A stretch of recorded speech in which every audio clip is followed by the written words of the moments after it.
Good evening, everyone. You're more than welcome to join us for Seen and Heard, True LGBTQIA+ Christian Stories for LGBT History Month.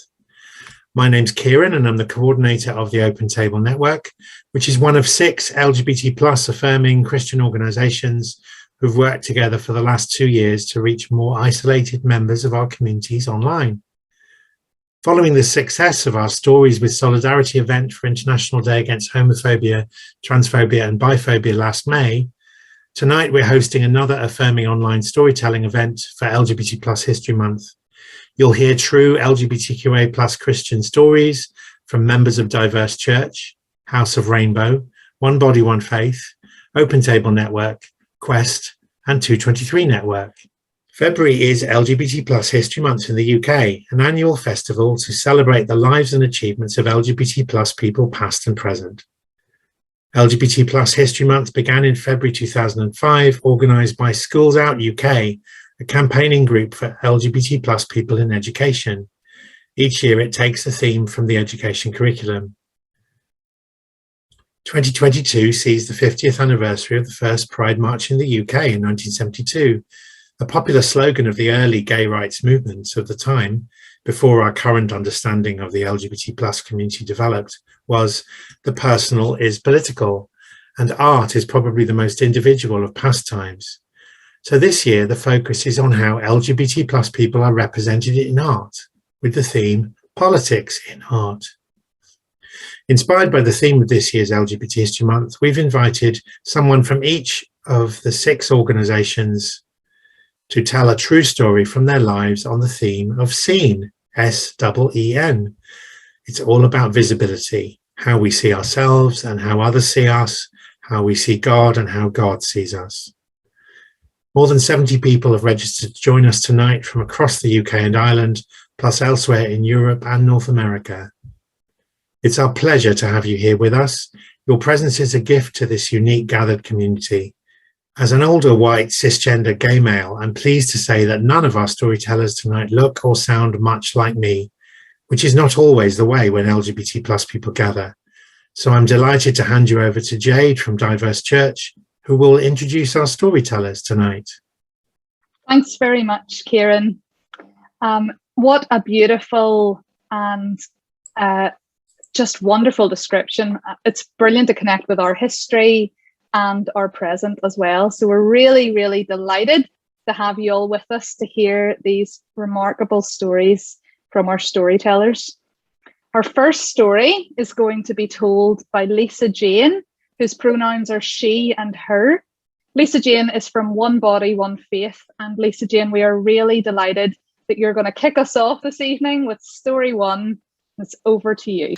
Well, the truth be told, I never really fitted in anywhere.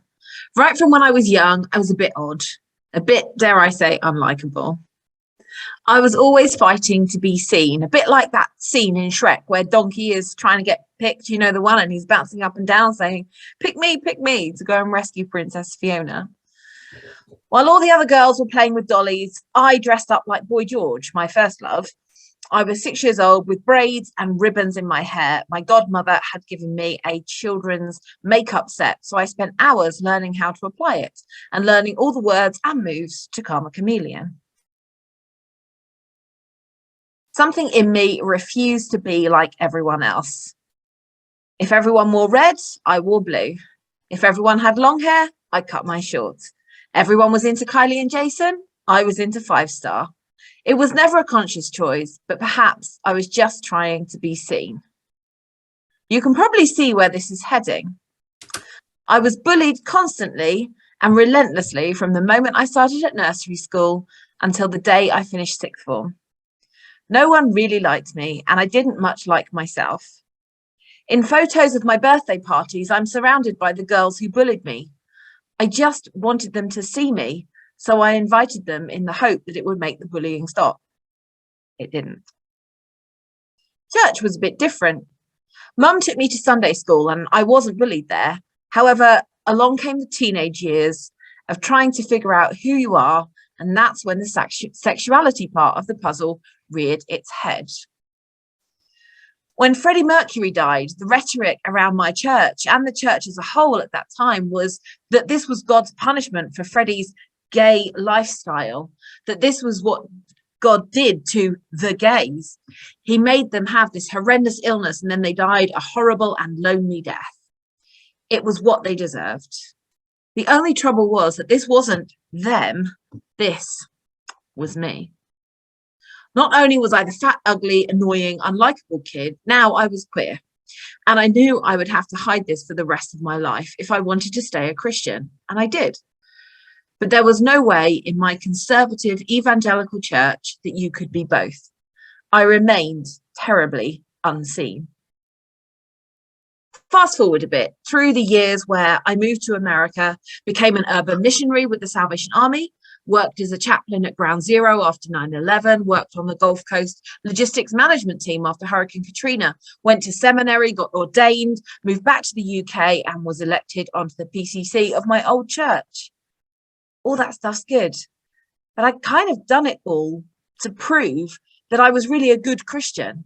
And I thought if people saw me doing this good stuff, they'd be sort of thrown off the scent of seeing who I really was. I had squared away for myself to be queer and be a Christian. I didn't see anything in the Bible that said faith and sexuality were not compatible. But I still needed to find a group of people who would allow me to be just that and to be seen for it too. A queer Christian, and yes, friends, I found those people, that church, in the oddest of places. I found a wonderful community where people are able to just be who they are, diverse in every way, equally acceptable and loved. There are elders who hold the wisdom and knowledge, and there are people new to the community who have passion and zeal. We gather, we share meals and laughs together. We've had illnesses and deaths among us. We've been there to cry with each other, to comfort those who mourn. This may sound like the holy grail of churches, and in some way it is. But I'm not talking about a church. In fact, I'm talking about the press centre at the Eurovision Song Contest. I had been watching the contest since 1991, had been a fan and had been studying it in much more depth than most folk. I even did my A-level media studies paper about Eurovision. But it was through Conchita's win 8 years ago that God sent me this bunch of fearfully and wonderfully made oddballs, nerds and beautiful souls from all over the world. We share a love for the contest, but we also share a love of broadcasting, podcasting, writing and storytelling. Over the years, I've been a broadcaster at Eurovision. That community has gotten bigger. I've got a few Eurovision artists in my gang now and some celebrities I'm proud to call friends. They see me, we see each other, and it's so very comforting to be seen. The most joyful thing is that very few of them are Christians, and I get to love them all unconditionally. Even better, I don't have to do that because I don't see them as people I must tell about Jesus. There's no ulterior motive. I'm just part of the gang. They accept my faith and I accept theirs, Jewish, Muslim, Hindu, atheist, agnostic, whatever.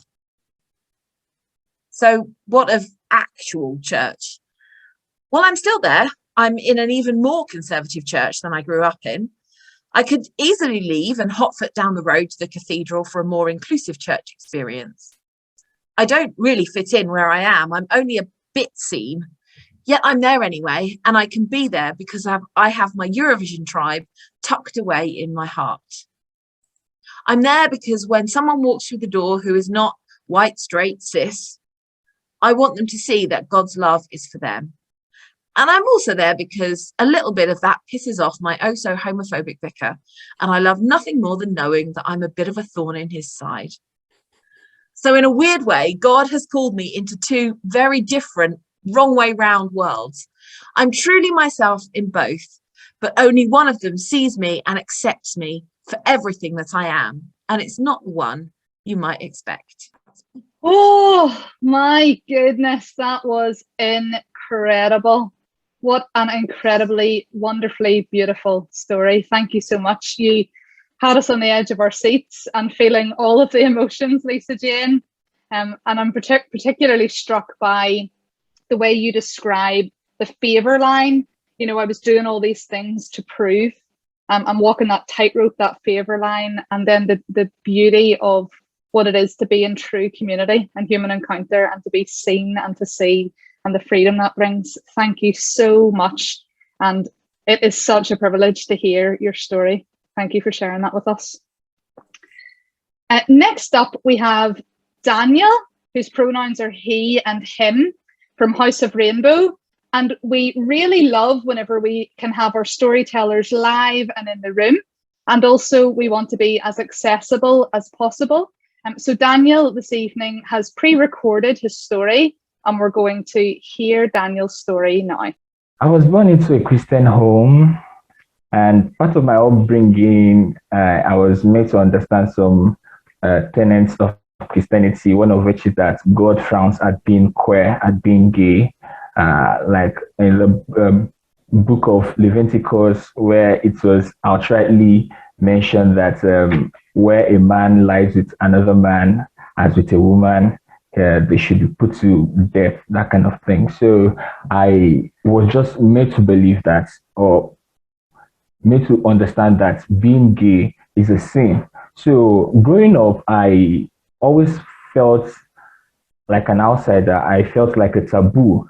I couldn't be myself in those Nigerian churches I attended back home in Nigeria. Thinking about it now, it brings back all the memories of the struggles I passed through growing up, really, because I always had to conform myself into something that I really wasn't.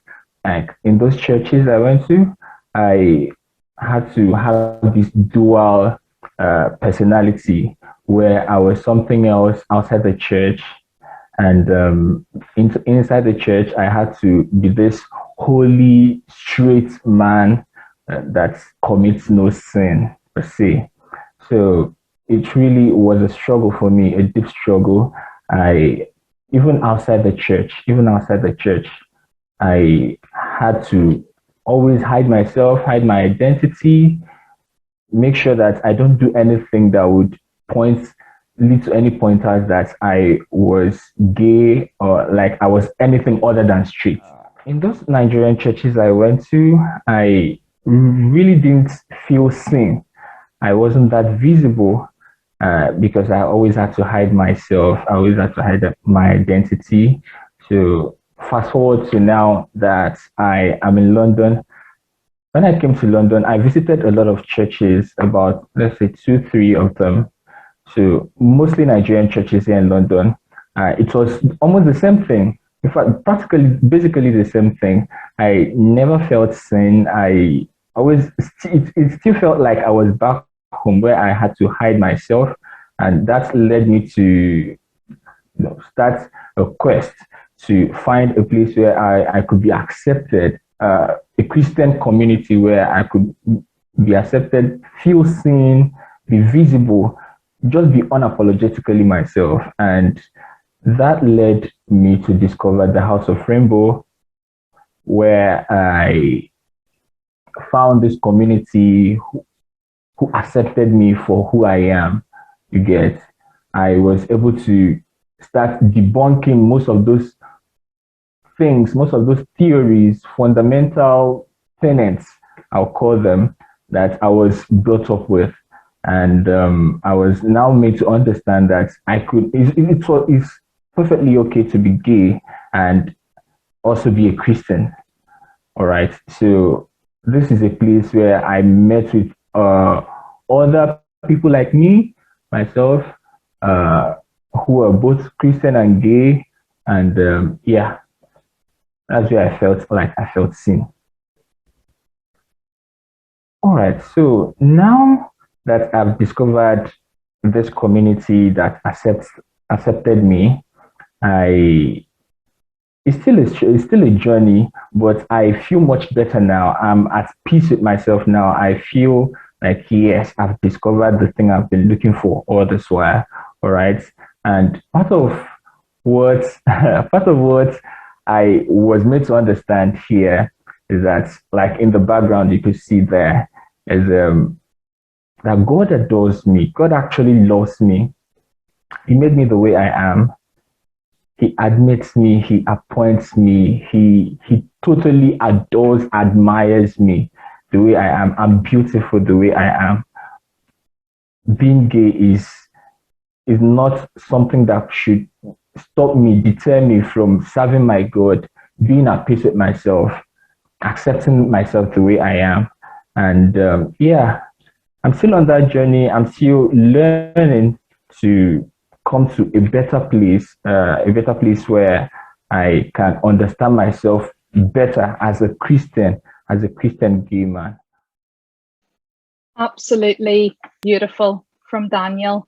Thank you so much, Daniel, for sharing your story with us.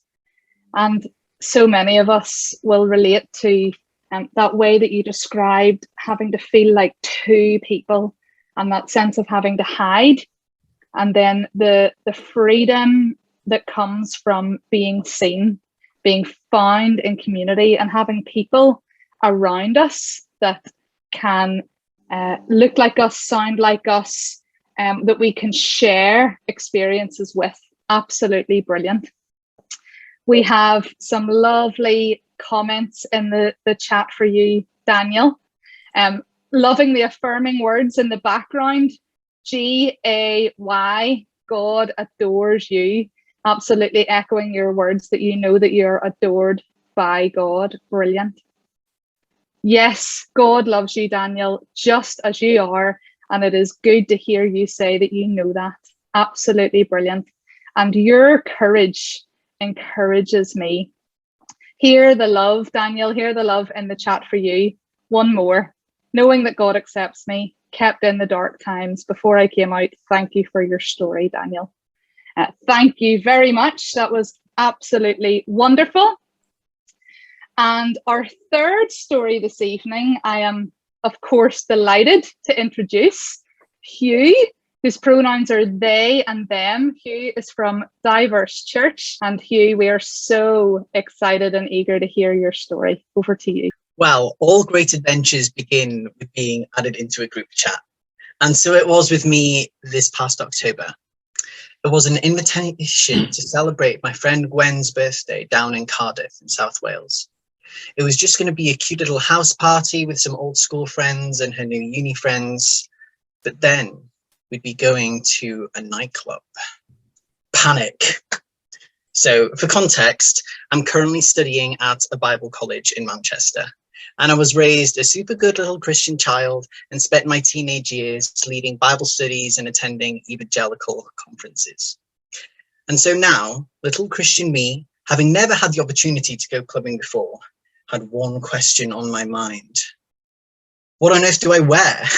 So we started asking around, and I discovered that some of my fellow Bible college students had in fact been clubbing before, shock horror. But they all seemed to have very different ideas of the proper club attire. I had heard horror stories of people being denied entry because they were wearing the wrong shoes. So we decided to settle on a pair of black formal dress shoes, a strong foundation, I think, for the outfit. Now, I didn't want to just do the average white t-shirt and black jeans because for some mysterious reason unknown to myself at the time, I definitely was not just an average guy. So here we go. We hop on the tram and head straight for the city centre where Affleck's, this wonderful independent shopping centre, awaits in all its queer and colourful glory. My friend Malena accompanied me for some moral support and much needed bolstering. But even though she had no idea about fashion or British club culture, having lived in Zimbabwe and then the USA. After being distracted by the houseplants in the shop Market Street tram station, I saw her. That grand silver tree which mounts the wall of our shopping destination, Affleck's. Her branches reaching out, inviting me into her labyrinth as we ventured over the threshold into her world of wonder, and gave our eyes some time to adjust to the overwhelming array of colours, like rainbows birthing rainbows. I took a deep breath. And there, right in front of my eyes, I saw it. The perfect. Just kidding, just kidding. That's how I'd hoped it happened. But of course, it's very rare that the universe just hands you things on a silver platter. So we looked around, had a bit of a browse, listened to see if anything in particular was calling my name. And no, it wasn't. And Malena was of no help whatsoever because she thought everything looked fabulous, which they did in their own way, I guess. But there we go. I decided to ask someone to help, just a random person walking by. And after explaining way too many details about my whole situation, she explained that she also didn't really have any idea what one wears to a nightclub. And looking back, I realized that she was probably a lot younger than she looked and likely not of the legal age to go clubbing anyway. So oops, my bad. Moving swiftly onwards, we headed towards the brightest section I could find. And there it was. It caught my eye. And perhaps one could say I caught its eye. Now imagine it. Joseph's Technicolor dream coat. An infinite collection of audaciously patterned patches, all sewn together to form the garment of dreams, but in the form of a skirt. A skirt, I said, looking with raised eyebrows towards Malena. It's beautiful, she replied. I can't, no, we can't, I tutted with an enormous smile on my face. You could, she then said, as if we were talking about buying tomatoes or something like that. I knew there was a reason to bring her tasteless encouragement along. So after a couple more back and forths, FaceTiming another friend for her opinion, and some more of me jumping up and down excitedly, trying to release some of my overflowing joy, I bought it. I bought the skirt.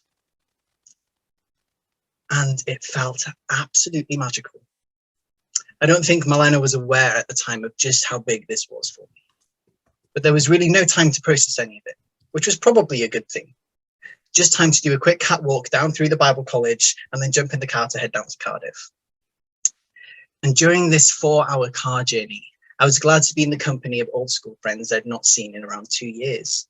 There was plenty to catch up on and enough of their drama to keep me distracted from my own spiraling thoughts.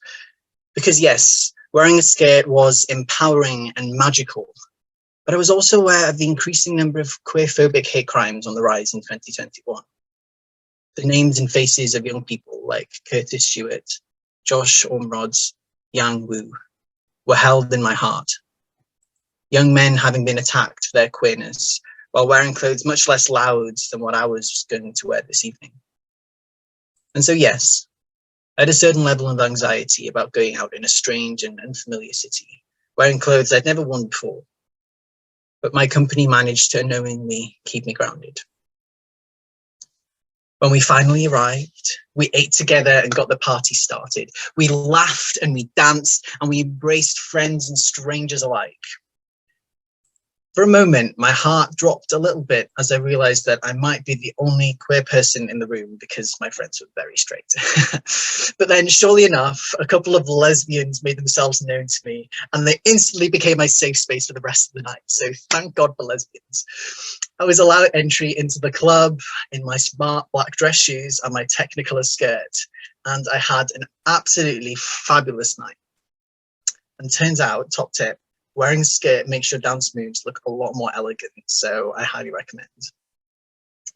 As it got later, or perhaps early in the morning, I wasn't quite sure, when my friend Anis and I were walking to catch a taxi along the streets of Cardiff, I heard someone shouting. I turned around and I saw them there standing, 2 people, wearing dazzling dresses and gleaming smiles. "I love your skirt, babes," one exclaimed. "And you look beautiful too," the other said to my friend Ernest. After shouting a thanks across the street, we kept walking. There was a place for me here. I smiled to myself, and I knew in the deepest parts of my being that on that night, I was truly seen. And I'm actually wearing the skirt today as well, to show you all. Wow! Oh, go you! Absolutely. I was just about to comment on this wonderful cardigan, and then we got the skirt. There we go, yeah. Well, my friend Malena from the store made this as well, so. Oh, how beautiful. Hugh, thank you so much. Absolutely magical. Oh, moving, comforting, terrifying, grounding. What an incredible story. You're getting so much love in the chat. Keep the love coming. It is just amazing. Hugh, you brought me through every emotion, and you really transported us into that scene, into the story. Really impressive. Thank you so much for your courage and your generosity in sharing that with us. And it's over to Kieran. Now we're at the halfway point of our stories, so we'll take a comfort break. For those who want to stay put, we'll have a song and a poem for the next 8 minutes or so. First up is a song about how God sees us, even though we don't see it ourselves. It's called You Say by Lauren Daigle, and it's sung by Nichole Grace, who represented the 223 network at our last storytelling event, and is also involved with our Open Table community in Reading. The lyrics will be on the screen if you want to sing along.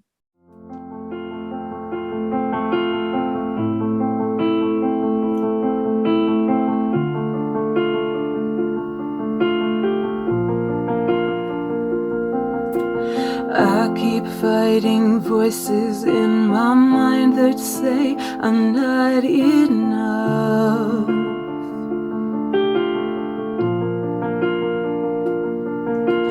Every single lie that tells me I will never measure up.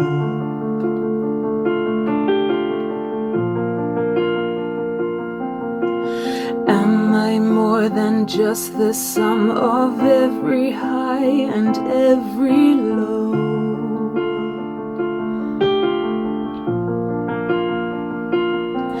Remind me once again just who I am, because I need to know.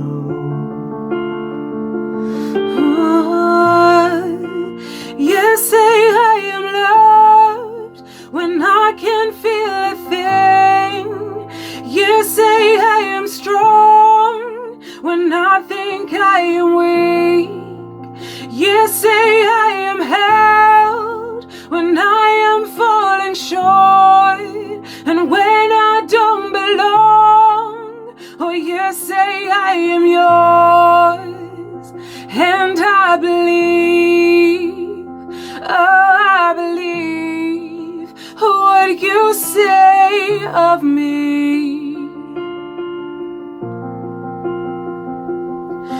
The only thing that matters now is everything you think of me.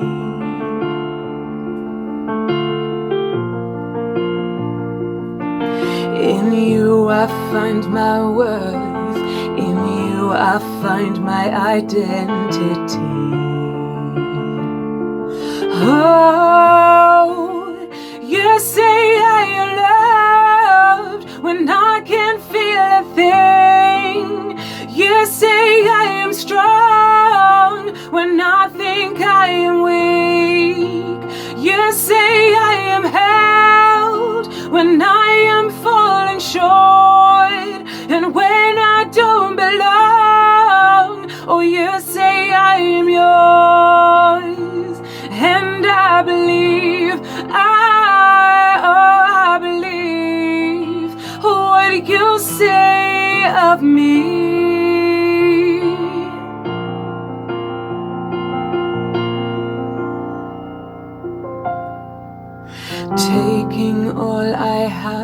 and I'm laying it at your feet.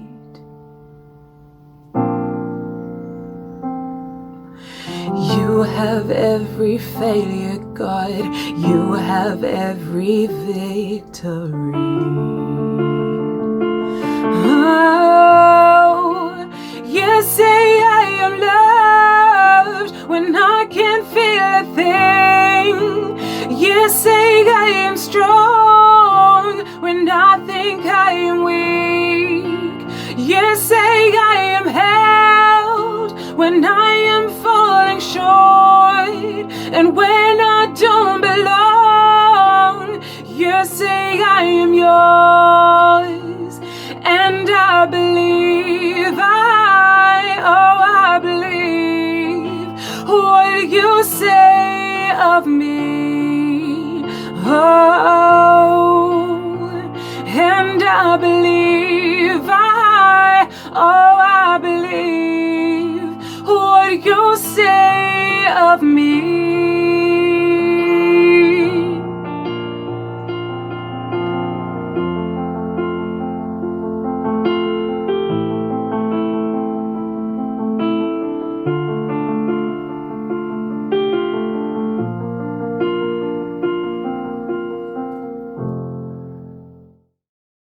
Next, we'll hear from the person who inspired these storytelling events, gay poet and theologian Pádraig Ó Tuama. Pádraig and his partner Paul Doran have run storytelling events in Belfast, Northern Ireland since 2011.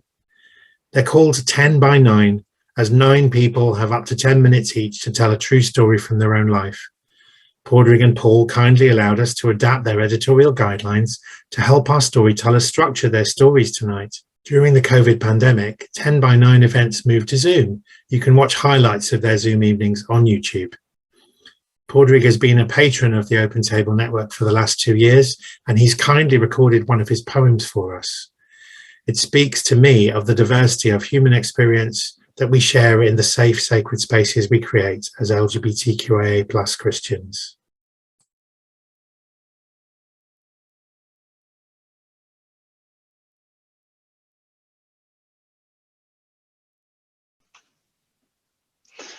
In the name of goodness, of love, and of broken community, in the name of meaning, of feeling, and I hope you don't screw me, in the name of darkness and light and ungraspable twilight, in the name of mealtimes and sharing and caring by firelight, in the name of action, of peace and of human redemption, in the name of eating, of drinking and table confession, in the name of sadness, regret and holy obsession, in the holy name of anger, the spirit of aggression, in the name of forgive and forget, and I hope I get over this, in the name of fathers and mothers and unholy spirits, in the name of beauty and broken and beaten up daily, in the name of seeing our creeds and believing in maybe.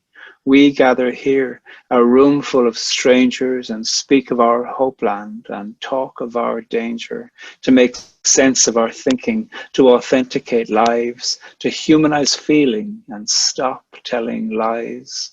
In the name of philosophy, of theology, and who gives a damn, in the name of employment and study and finding new family, in the name of our passions, our lovings and indecent obsessions, in the name of prayer, of worship and demon possession, in the name of solitude, quiet and holy reflection, in the name of the lost, the lonely and the without direction, in the name of the early and the late and the wholly ineffectual, in the name of the straight and the queer, transgender and bisexual, in the name of boot clogs and boob jobs and erectile dysfunction, schizophrenia, hysteria and obsessive compulsion, in the name of Jesus and Mary and the mostly silent Joseph, in the name of speaking to ourselves saying, this is more than I can cope with. In the name of touch up and break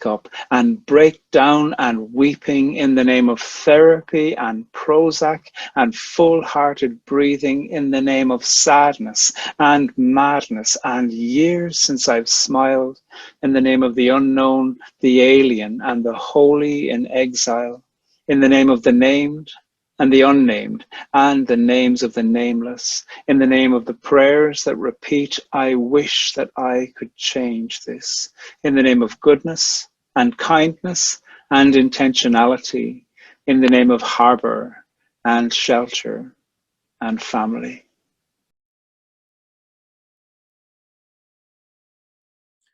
So Jade, back to you. Thank you, Kieran. You know, there's just something about the raw honesty of music, of poetry, and of stories. And I have to admit, I was dancing around my kitchen, doing all sorts of moves to the song, and I just felt everything. And I love Pádraig's poetry, and I never thought I had a favourite until I read that one in the shelter. And then I was just thinking, oh, that's the one. That is absolutely the one. Thank you for the song and the poem, Kieran, in the break. I hope you have enjoyed the break and are feeling rested and ready to hear our next 3 stories. I'm really excited, and it's very important for us that this is a collaboration. So we have heard from somebody from OneBodyOneFaith, the wonderful Lisa-Jayne, someone from House of Rainbow, Daniel, and of course Hugh from Diverse Church. And next up we have Ash, whose pronouns are he and him, from the 223 network. Ash, it's over to you. Anyone who saw me in 2009 would have imagined we were looking at a straight cis woman living the dream. I was living in Tanzania in a beautiful house in the suburbs with a husband and 2 young children. I ran a small safari company that specialised in educational and cultural tours, supported a school project in a remote village, and tutored courses on prayer and spirituality and my faith. But the truth was that I wasn't cis, I wasn't a straight woman, and the dream was more like a nightmare. Having grown up in the Section 28 years, when teachers in England and Wales weren't allowed to talk about LGBT identities in schools, I didn't even have the words, let alone the self-awareness, to work out who I was or why I was miserable. Not only that, but being LGBT is illegal in Tanzania and hardly ever discussed in public. Because of that, I didn't have to think about it, talk about it, or deal with the feelings that I'd locked away when I found religion 13 years earlier. In 2010, the global recession hit and the bottom fell out of the safari industry. A year later, I was back in the UK as a single parent, living with my daughters in my parents' basement and commuting to Brighton to work part-time as a research fellow at the university. Of all the places I could have found a job, I ended up in the city of rainbow flags. They were everywhere. Every time I went to work, I had to walk past the posters for the LGBT community events. I didn't know whether to be excited or horrified that the words that I'd once had to write in code in my own journal were suddenly plastered all over the walls. But as the months went by, it got more and more unbearable. Finally, unable to keep quiet any longer, I came out to a Baha'i colleague. He told me to pray more and go to the doctor. The Baha'i faith treats LGBT identity as a mental illness that can be cured through prayer and medical intervention. I knew my GP wouldn't take me seriously if I asked for a prescription to make me straight in Brighton, of all places, so I quickly dismissed that suggestion. I tried praying more. We all know how well that strategy works. So by the spring of 2012, I was all out of options, and I got to the point where I didn't want to be here anymore. Then one day I was having coffee and cake in a cafe in Brighton and picked up an interesting business card. It was for a woman called Rebecca, who described herself as a spiritual counsellor. Having drunk the coffee and eaten the cake, I stuffed the card into a pocket of my laptop bag and forgot about it for several weeks. Rebecca's card turned up again in a decluttering session at exactly the right time. It felt too late at first, as the course she was advertising had already ended, but the phrase spiritual counsellor kept calling me back. Surely if anyone could get rid of the feelings that welled up in me every time I saw a rainbow flag, a spiritual counsellor might stand a chance. On the 7th or 8th day of taking the card out of my pocket and staring at it, I finally found the courage to call the number. Well, as you've probably guessed, Rebecca did the exact opposite of what I'd hoped for. Far from helping me get rid of the unwelcome feelings, she gently asked me whether I'd thought about exploring them. The ensuing conversation took me into uncharted waters, crossing over from spiritual counselling into something more like art therapy. One day, Rebecca asked me to create a picture that represented my relationship to religion. I painted a picture of 7 white candles behind prison bars, which were initially supposed to represent 7 Baha'is who had been imprisoned in Iran for refusing to renounce their faith. But I decided they looked boring and painted them the 7 colours of the rainbow instead. Yeah, I know. My conscious brain hadn't quite caught up with my subconscious at that point. On the same side on the other side of the same piece of board, I painted a giant book flying through the sky. It represented organised religion through the ages. All the people of the book, from Judaism to Christianity to Islam to the Baha'i faith, with paper dolls of straight couples and single people riding on it like a boat. On the ground below, looking up longingly at the book as it flew overhead, were the paper dolls of gay and lesbian couples who hadn't been allowed to get on board. To be able to take that painting out of its case and have all the conversations around it marked a turning point in my life. Being seen and affirmed gave me the confidence to start following the trail of breadcrumbs back to who I'd always been, a transmasculine, non-binary person. By the time 2012 was over and Rebecca was leaving for an extended holiday in Australia with her wife, an irony that was not lost on me, I checked out my first book from the LGBT section in Brighton Library. It was 2 or 3 years before I saw Rebecca again. She and her wife were in the audience at a queer poetry event where I was reading a series of unrequited love poems to an Israeli priestess that I'd met in Glastonbury. She looked at me and there was no need for any words. Her smile said it all. Oh, wow. I feel like we have ventured through the uncharted waters with you there, Ash. And what an incredible journey from what we all would have seen and expected right through to the life in all its fullness now. Thank you so, so much, Ash, for sharing that incredible journey with us. We share in your joy. Can really imagine Rebecca's smile, and my face is actually sore because I'm smiling so much. So thank you very much for sharing that with us. We have another video now from Elizabeth, whose pronouns are she and her. Elizabeth is from Quest, and again, if there are any comments, please pop them in the chat so that Elizabeth will be able to hear them. It is a myth universally acknowledged that lesbian couples use turkey basters to get pregnant. So to challenge the myth, I wrote the Turkey Baster Diaries, a humorous, poignant and empowering true story of a British female couple's turbulent quest for parenthood. And this is my entry for the 22nd of August 2018. It is now 2 years and 3 months since Anna and I became parents. Going back over the diaries has been quite illuminating. They started out as a personal therapeutic vehicle, somewhere to rant and vent. Now, in parental mode, there are parts I struggle with. God, I was annoying. However, the diaries were an accurate reflection of my state at the time and a much needed cathartic release. Emotionally, I'm still somewhere between Jane Bennett and Jane Eyre. I'm starting to realise that that's just me, and that's okay. And I'm proud to look back and see everything we did to have children.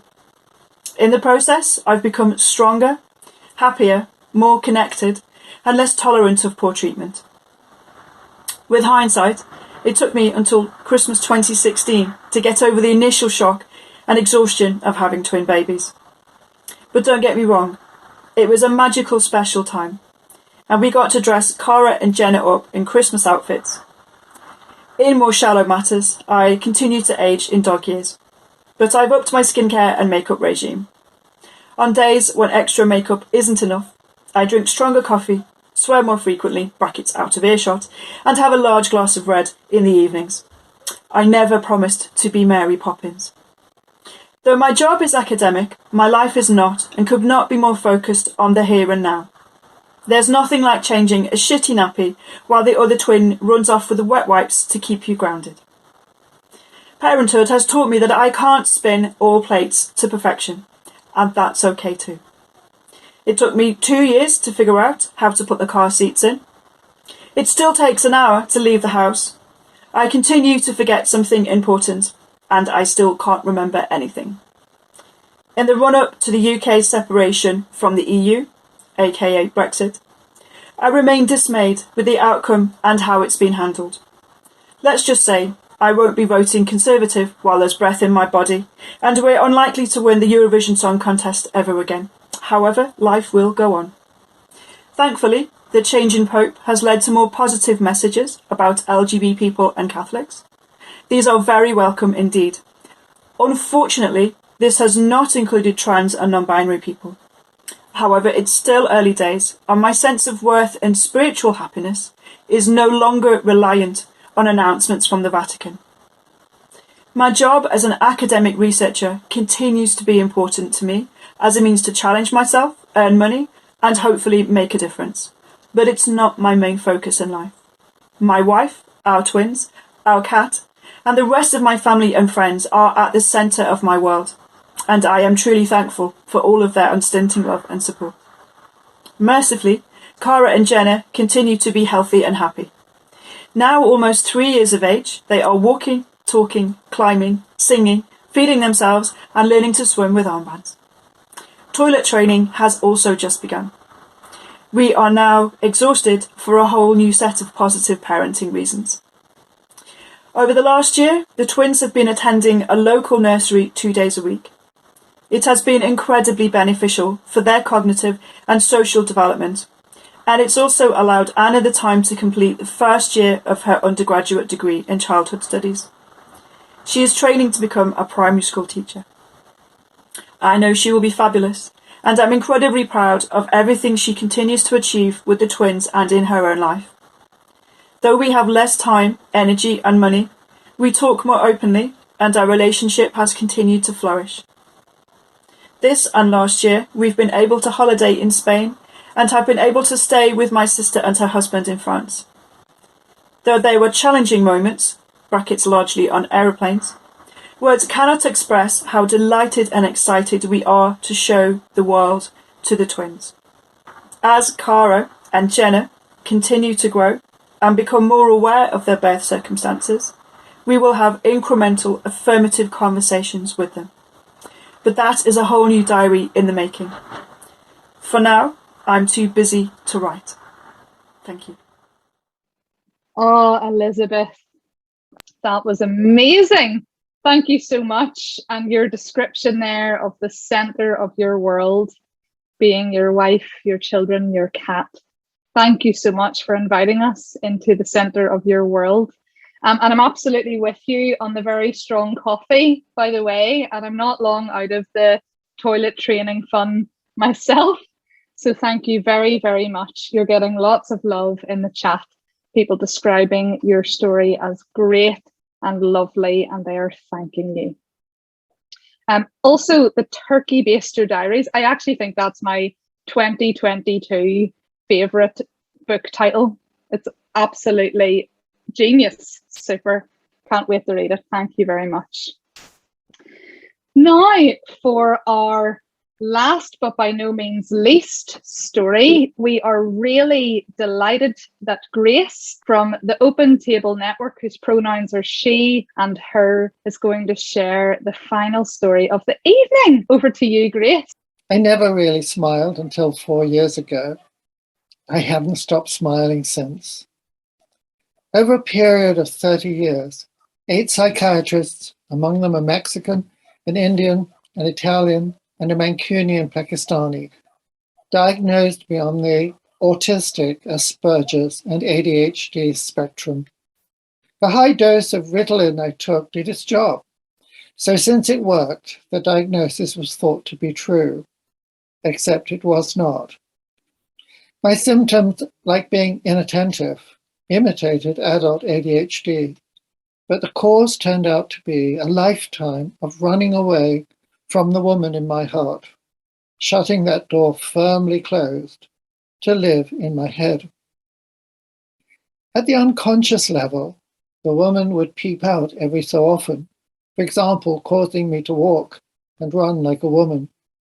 Actually, I've got shapely women's legs, but never noticed it. Yes, you've got it. I'm now a vain woman. I love wearing lipstick mascara, high heels and bras. Now I love to be seen as a woman, my true self expressing itself rather like a teenager with estrogen running through her veins for the very first time. True, I'm 74, so the analogy is a bit far-fetched. But then I'm making up for lost time. 60 years of underlying depression gone to reveal a happy person. Actually, I feel the happiest person in the world. At the Liverpool Pride March in summer 2017, I saw Imogen, a trans woman, for the first time. I experienced a wrenching jealousy. If only I had the courage to live as a woman. Seeing Imogen marching at Pride started the rupture in my psyche that would lead to the door of my heart blowing open and a gorgeous woman stepping out. That feeling of envy gave way to terror. The woman in my heart was kept under lock and key. Now I was reeling in confusion. I began meeting with Kieran from Open Table to help me make sense of my gender queerness. At Christmas 2018, I went with my wife to a charity shop to buy women's clothing. On returning home and trying them on, I had a euphoric Pandora's box moment. My transgender closet door blew open. I could not hold my womanhood inside any longer. She was out. The world might crucify me, but I did not care. At last, I had Imogen's courage to acknowledge publicly the woman I was in my heart. I was oblivious to the consequences. Charlotte, my wife of many years, had been with me on this journey and amazingly accepted me for all that I had become. Our neighbors, the people in the leisure center, and especially my church, all embraced me as a woman too.